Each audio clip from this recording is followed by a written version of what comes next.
Today, I want to talk about a few ways of how to deal with someone who is behaving in an irrational way.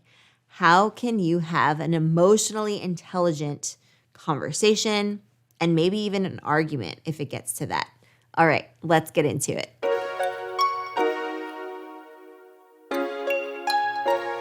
All right, the number one first thing that I want you to be cognizant of and actually put into practice is to control your emotions. If someone is irrational or behaving in an irrational way, then it is very easy, if you are a logical, rational person, to let that get under your skin and push your buttons and then react. So I really encourage you, before you react, think about, okay, how can I best control my own emotions here and really focus on what I have control over, which is my communication, my words, my tone of voice, my emotions, my reactivity. Okay, so that's the very, very first step. Control yourself. If they say something that sounds just preposterous or extreme, look for the kernel of truth in that. And instead of reacting to it, which again, we are not doing because we're following that first step, which is controlling our emotions, then I want you to think about, okay, what prompted the person to say what they said? Why do they feel this way? I'm going to get to the bottom of this. Ask them if there's anything that you did that offended them in any way. What caused them to think this about you or say this about you? Have that reaction towards you? Are these feelings warranted? Why do they think this way? And if it is something that you did, consciously or unconsciously, then apologize for it. There is no shame in apologizing. You will be the bigger person for it. And sometimes that's all it takes to alleviate the tension in one of these heated situations, to diffuse the situation. Sometimes all it takes is that validation, the acknowledgement, and then apologizing for it. Then you want to empathize with the person. The validation is very strong. It's such a powerful sense of acknowledgement, and it can change the mood of the conversation. It can diffuse an argument.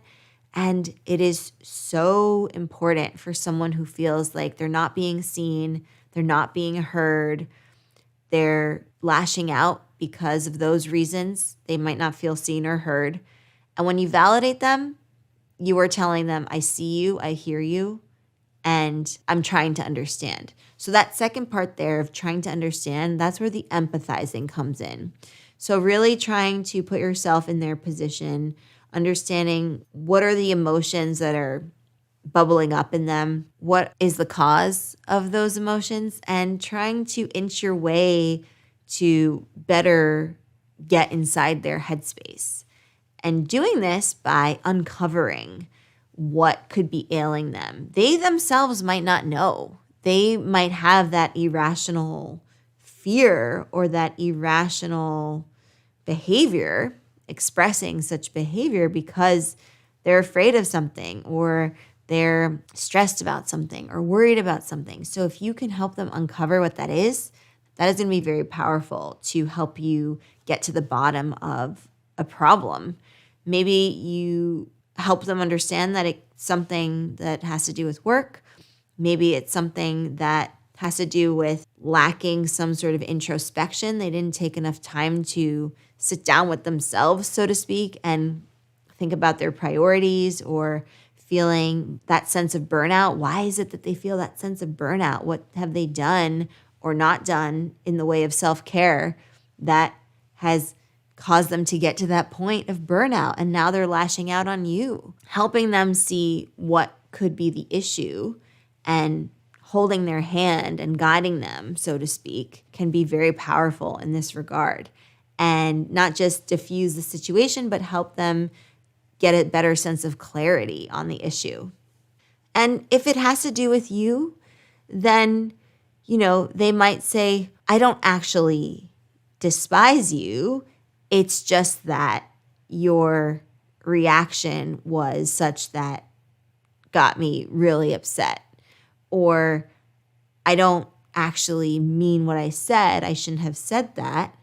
But you pushed my buttons in this way that I felt this way. And of course, it's better not to say you did this, you did that. That's putting blame on someone. Instead, it's better to say it made me feel this way, or that action made me feel this way, and that's why I said this, and that's why I did that. That could also be part of the uncovering aspect of this.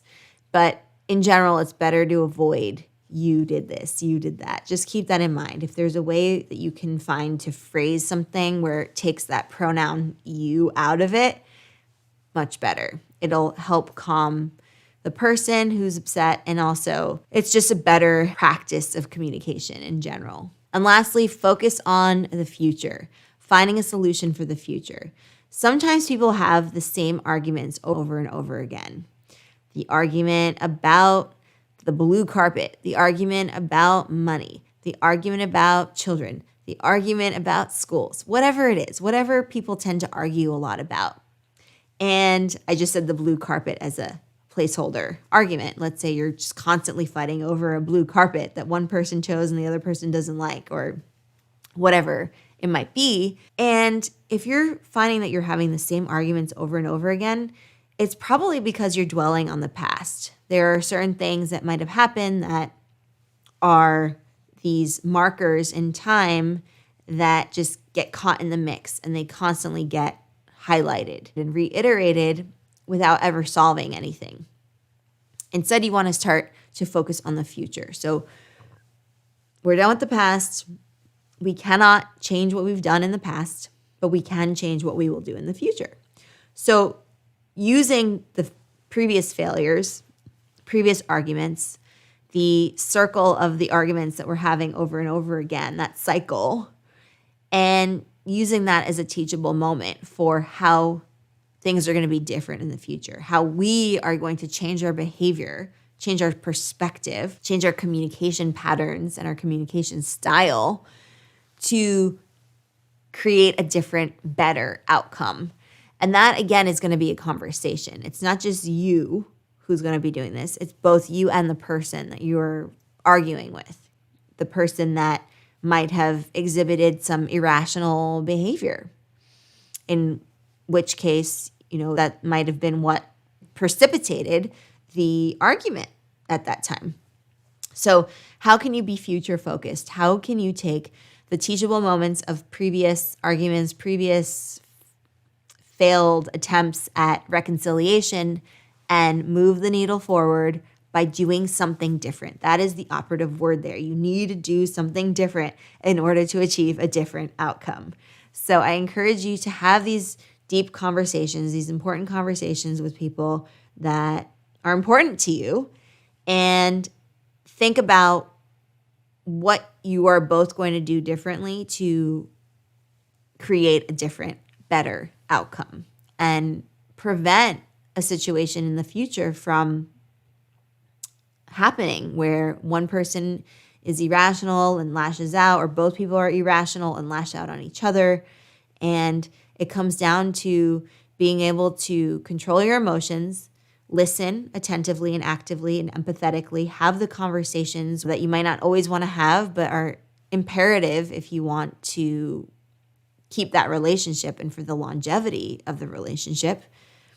And these don't even have to be romantic relationships. These can be relationships with friends and platonic friendships that you have. So I really encourage you to try these out, make them your own, and practice them in the real world. That's where it matters. All right. Thank you so much for joining me. I will see you in the next Explearning lesson. Bye for now, and happy Explearning, everyone.